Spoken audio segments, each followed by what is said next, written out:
ഗവർണറുടെ ഭരണഘടനാപരമായ അധികാരങ്ങൾ പാഠപുസ്തകത്തിൽ ഉൾപ്പെടുത്താൻ വേണ്ടി തീരുമാനിച്ചിരിക്കുകയാണ്. ഈ വർഷം 10ാം ക്ലാസ്സിലെ 2ാം വോള്യത്തിൽ ഉൾപ്പെടുത്താനാണ് ഉദ്ദേശിക്കുന്നത്. ഇത് കൂടാതെ 11, 12 ക്ലാസ്സിലത്തേക്കുള്ള പാഠപുസ്തകങ്ങൾ പുതുക്കുന്നതിന് വേണ്ടി തീരുമാനിച്ചിട്ടുണ്ട്. അങ്ങനെ പുതുക്കുന്ന അവസരത്തിൽ ഏതെല്ലാം ഭാഗത്ത് ഉൾപ്പെടുത്താൻ കഴിയുമോ ആ ഭാഗത്തൊക്കെ തന്നെ ഗവർണറുടെ ഭരണഘടനാപരമായ അധികാരങ്ങളെ സംബന്ധിച്ചിടത്തോളം ഉൾപ്പെടുത്തുന്നതാണ്. ഭരണഘടനാ മൂല്യങ്ങൾ ഉയർത്തിപ്പിടിച്ചാണ് സംസ്ഥാനത്തെ പാഠ്യപദ്ധതി പരിഷ്കരിച്ചിട്ടുള്ളത്.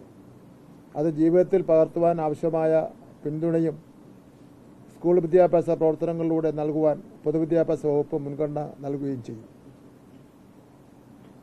രാജ്യത്ത് ഗവർണർമാരെ ഉപയോഗിച്ചുകൊണ്ട് തിരഞ്ഞെടുക്കപ്പെട്ട സർക്കാരുകളെ അസ്ഥിരപ്പെടുത്തുവാനുള്ള ശ്രമങ്ങൾ വർദ്ധിച്ചു വരികയാണ്.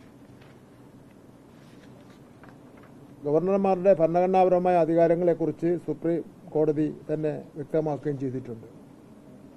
ജനാധിപത്യത്തിൻ്റെ മൂല്യങ്ങൾ പഠിക്കേണ്ട യഥാർത്ഥ ഇടങ്ങൾ വിദ്യാലയങ്ങളായതുകൊണ്ട് തന്നെ ഗവർണറുടെ ഭരണഘടനാ അധികാരങ്ങളെക്കുറിച്ച് വിദ്യാർത്ഥികളെ പഠിപ്പിക്കുന്നതിനായി പരിഷ്കരിക്കുന്ന പാഠപുസ്തകങ്ങളിൽ ഈ കാര്യം പ്രത്യേകം തന്നെ ഉൾപ്പെടുത്തും.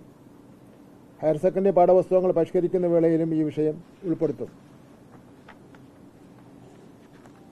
ഇന്നലെ രാവിലെ ഈ സംഭവം നടന്നതിന് ശേഷം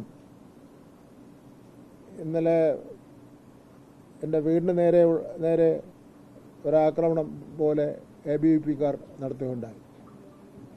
ഒരു സമരം പ്രഖ്യാപിച്ചിട്ടൊരു സമരം നടത്താം, പക്ഷേ രഹസ്യമായിട്ട് പതിയിരുന്നതിന് ശേഷം 5ഓ 10ഓ ആൾക്കാർ ചാടി ഇറങ്ങി പന്തം എറിയുക എന്നെല്ലാം പറഞ്ഞാൽ അതൊരു ആക്രമണ സ്വഭാവമാണ്. അതിൽ രാജ്ഭവനിൽ പ്രവർത്തിക്കുന്ന ABVP-കാർക്ക് അല്ലെങ്കിൽ ABVP-ആയിട്ട് അടുപ്പമുള്ളവർക്ക് പങ്കുണ്ടോ എന്ന് എനിക്ക് സംശയമുണ്ട്. ഇത് മാത്രമല്ല, ഇന്ന് വഴുതിക്കാട് ഏതാനും ചാനലുകാരുടെ ഉണ്ടായിരുന്നു. വഴുതിക്കാട് ഒളിമ്പിക് അസോസിയേഷൻ്റെ ഒരു പരിപാടിയിൽ പങ്കെടുത്ത ശേഷം റോഡിൽ വന്ന അവസരത്തിൽ പതിയിരുന്ന് ഒരു 15ഓളം വരുന്ന ABVP-കാർ വാഹനത്തെ ആക്രമിച്ചു. ദേശീയ പതാക വലിച്ചു കയറി. നമ്മുടെ കാറിലുണ്ടായിരുന്ന ദേശീയ പതാക വലിച്ചു കയറി.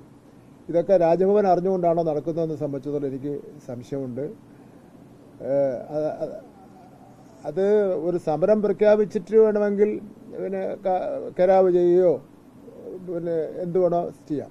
പക്ഷേ പതിയിരുന്ന് ആക്രമിക്കുക എന്ന് പറഞ്ഞാൽ അത് ദുഷ്ടലാക്കോട് കൂടിയാണ് ആ കാര്യങ്ങൾ ചെയ്തിരിക്കുന്നത്.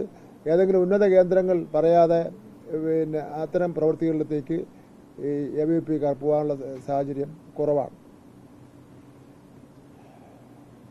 അതുപോലെ തന്നെ ഇപ്പോൾ ഇംഗ്ലീഷ് ഭാഷയെ സംബന്ധിച്ചിടത്തോളം ബഹുമാനപ്പെട്ട ശ്രീ അമിത് ഷായുടെ ഒരു പ്രതികരണം ഉണ്ടായിരുന്നു.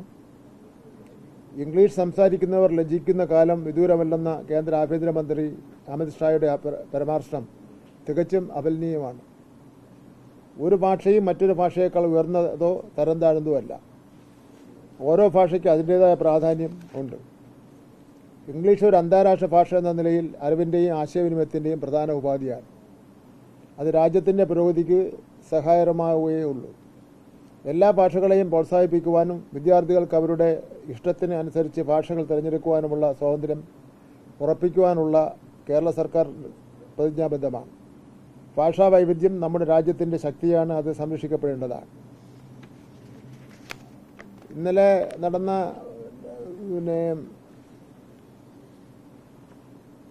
സ്കൗട്ട്സ് ആൻഡ് ഗൈഡ്സിൻ്റെ അതിനൊരു എക്സിക്യൂട്ടീവ് കമ്മിറ്റിയുണ്ട്.